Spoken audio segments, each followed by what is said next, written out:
Here at Wrap Technologies, they make these devices by hand. It's called the BolaWrap.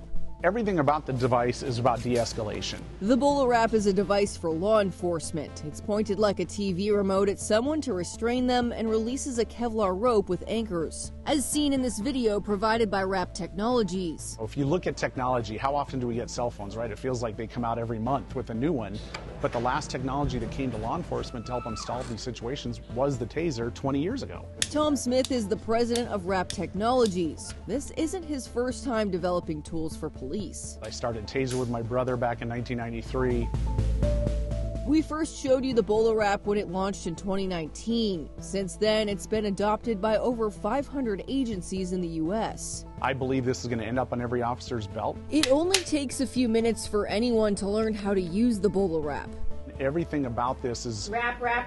Really simple to use, but the majority of the time is going to be spent on how do you use it. Wrap.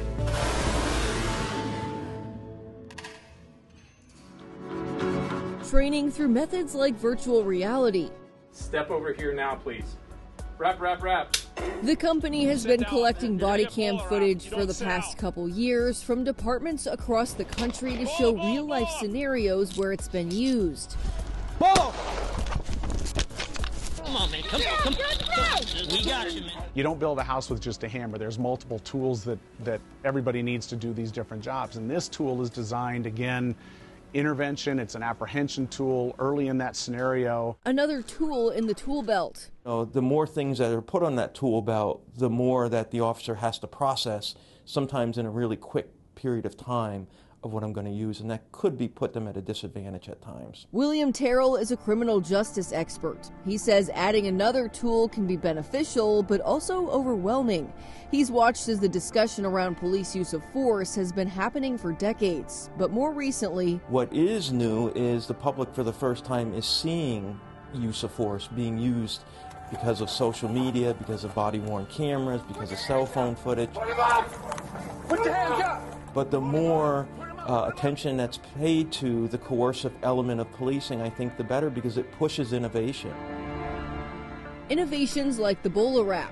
Don't walk out in front of don't go across traffic, man. Tempe, Arizona Police, a department using the BolaWrap, told us the BolaWrap technology tool gives us a greater array of options, especially in situations such as occurred here on a busy night in downtown when the individual was not responding to our officer's directions and unaware that he was putting others and himself at risk amid vehicle traffic. Stop walking. You're going to be wrapped. Stop walking. Stop walking.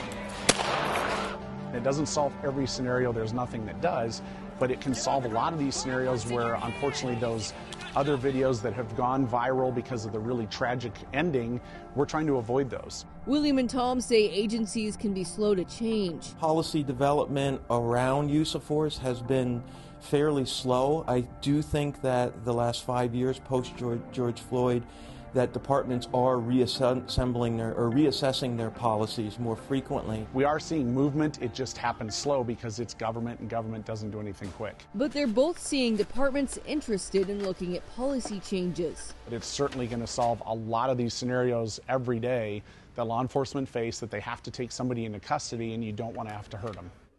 I'm Chloe Nordquist reporting.